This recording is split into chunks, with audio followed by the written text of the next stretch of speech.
Welcome to the series of final term preparation. ये final term की preparation series की video है। Complete series इस चैनल के ऊपर अपलोड की जा रही है और आज की वीडियो के अंदर आपको MGT 611 के फाइनल टर्म की प्रिपरेशन के लिए लेक्चर नंबर 31 से लेकर 40 तक के मेन पॉइंट्स करवाए जा रहे हैं। तो शुरू करते हैं आज के इस ट्यूटोरियल को।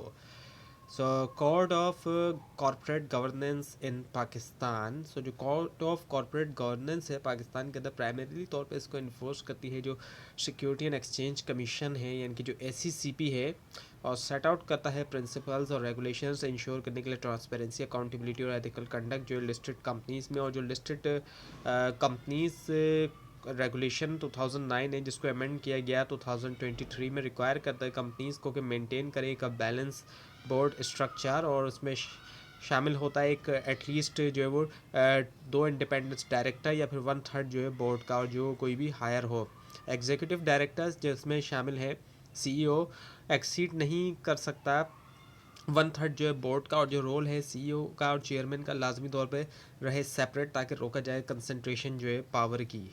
और कोर्ट जो है मैंडेट करता है फॉर्मेशन जो है ऑडिट और रिस्क कमिटीज़ की, एनुअल इवेल्यूशन जो है बोर्ड परफॉर्मेंस का, और जो डिस्क्लोजर है सिग्निफिकेंट पॉलिसीज़ का शेयर होल्डर्स के लिए, और माइनॉरिटी शेयर होल्डर्स जो उनको दिए जाते हैं राइट्स ताकि कंटेस्ट कर सकें इलेक्शंस प्रॉक्सी के ज़रिए, प्रॉक्सी सॉलिसिटेशंस के ज़रिए, और बढ़ा सके इंक्लूसिविटी। और कंप्लाइंस जो इन रेगुलेशंस के साथ इंप्रूव करता है इन्वेस्टर्स का कॉन्फिडेंस, रिड्यूस करता है फ्रॉड, और अलाइन करता है Pakistani corporate practices global standards के साथ।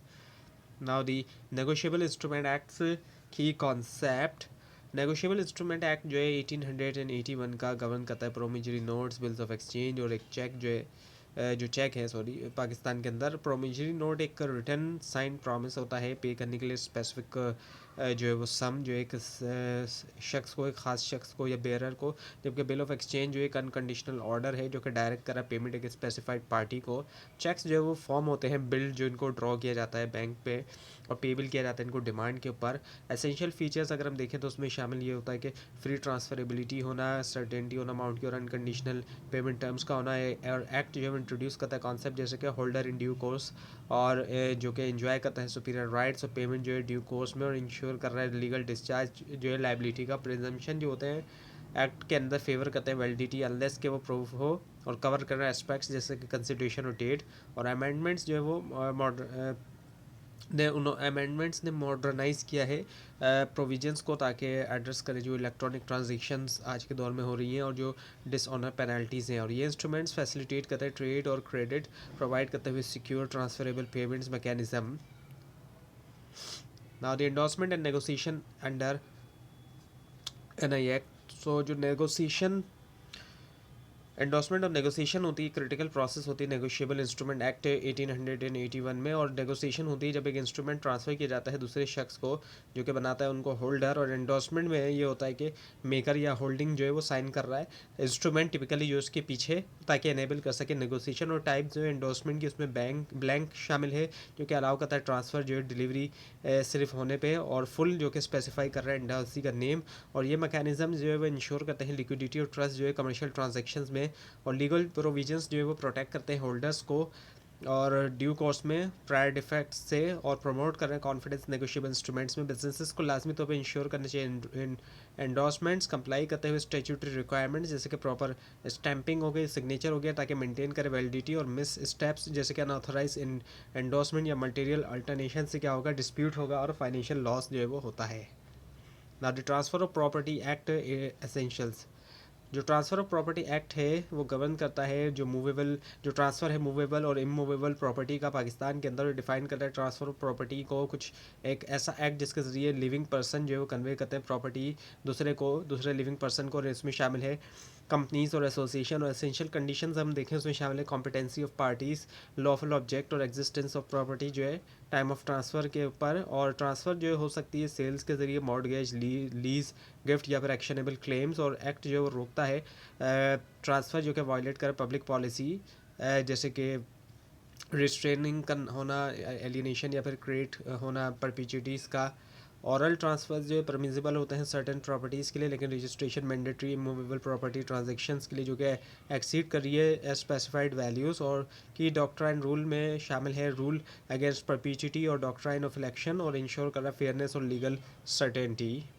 Now the law relating to sales of good, sale of good act 1930 regulate करता है कॉन्ट्रैक्ट्स जो है सेल ऑफ गुड के लिए। पाकिस्तान में डिफाइन करता है कॉन्ट्रैक्ट ऑफ सेल को एज एन एग्रीमेंट, जहाँ पर सेलर ट्रांसफ़र करता है या एग्री करता है कि ट्रांसफ़र कर प्रॉपर्टी गुड्स के ट्रांसफ़र कर प्रॉपर्टी इन गुड्स बायर को एक प्राइस के बदले, और गुड्स जो है वो एग्जिस्टिंग भी हो सकती है या फ्यूचर भी। कॉन्ट्रैक्ट्स जो है वो एब्सोल्यूट हो सकता है या कंडीशनल, और एक्ट जो है वो फ़र्क करता है कंडीशंस और वारंटीज़ के दरमियान। कंडीशंस जो है वो ज़रूरी हैं कॉन्ट्रैक्ट के लिए, और वारंटीज़ जो है वो कोलेट्रल हैं। और एम्प्लॉयड कंडीशंस में अगर हम देखें तो उसमें शामिल है टाइटल, मर्केंटेबिलिटी, फिटनेस फॉर पर्पस, और ऑनरशिप ट्रांसफ़र रूल्स जो है वो डिपेंड करते हैं नेचर ऑफ गुड्स के ऊपर, और जो डिलीवरी टर्म्स है जो कि इम्पैक्ट कर रहा है रिस्क एलोकेशन। और एक्ट जो है वो आउटलाइन भी करता है रेमेडीज़ जो है ब्रीच के लिए, जैसे कि डैमेजेस, स्पेसिफिक परफॉर्मेंस, और राइट जो है अनपेड सेलर्स के, और जिसमें शामिल है लियन और स्टॉपेज इन ट्रांसिट भी।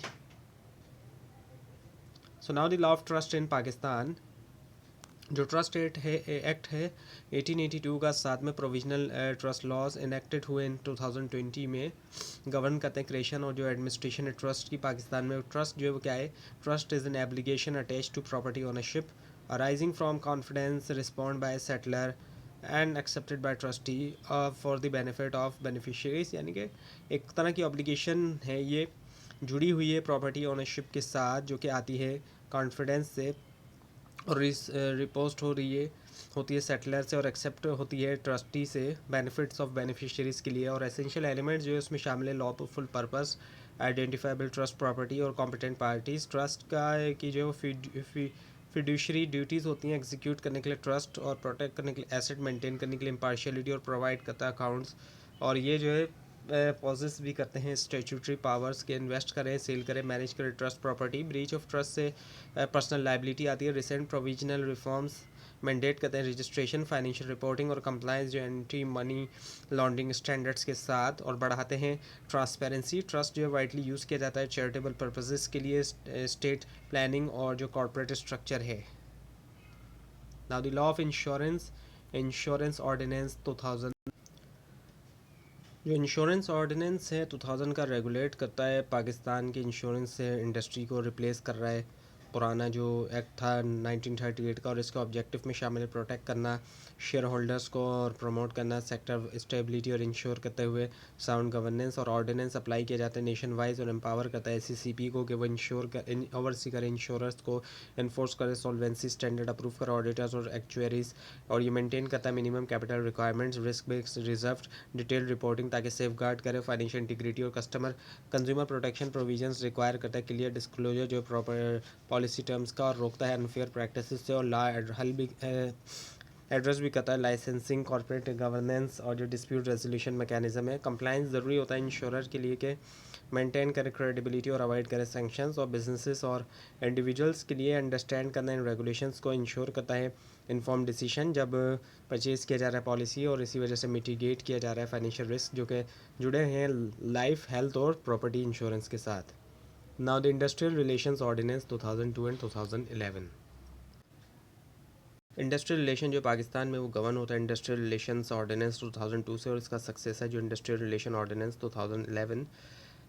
2002 ऑर्डिनेंस जो है उसने कंसोलिडेट किया law and trade unions, collective bargaining और जो डिस्प्यूट रेजोल्यूशन है, और स्टैब्लिश करते हुए लेबर कोड्स और जो नेशनल रेगुलेशन कमीशन से हैं, और इसने रेगुलेट किया स्ट्राइक्स, लॉकआउट और जो यूनियन रजिस्ट्रेशन है, और एम क्या है बैलेंस करना एम्प्लॉयर इंटरेस्ट। और 2011 ऑर्डिनेंस जो है वो इनेक्ट होता है 18th अमेंडमेंट के बाद अप्लाई किया जाता है ट्रांस प्रोविजनल एस्टेब्लिशमेंट जो है, और जो इस्लामाबाद कैपिटल टेरिटरी है, अलाइन करते हुए ILO कन्वेंशंस के साथ जो कि है फ्रीडम ऑफ एसोसिएशन पे और कलेक्टिव बारगेनिंग। इसने इंट्रोड्यूस किया क्लियरर फ्रेमवर्क यूनियन फॉर्मेशन के लिए, कलेक्टिव बारगेनिंग एजेंट्स और जो डिस्प्यूट सेटलमेंट प्रोसीजर है दोनों ला एम्फेसाइज करते हैं पीसफुल रेजोल्यूशन जो इंडस्ट्रियल डिस्प्यूट्स का, और जो प्रोटेक्शन है वर्कर्स राइट की, जबकि इंश्योर करते हुए कंटिन्यूटी एसेंशियल सर्विसेज की कंप्लायंस जो है वो ज़रूरी है बिजनेसेस के लिए कि वो अवॉइड करें कॉन्फ्लिक्ट, लीगल कॉन्फ्लिक्ट, और मेंटेन करें हार्मोनियस लेबर रिलेशंस।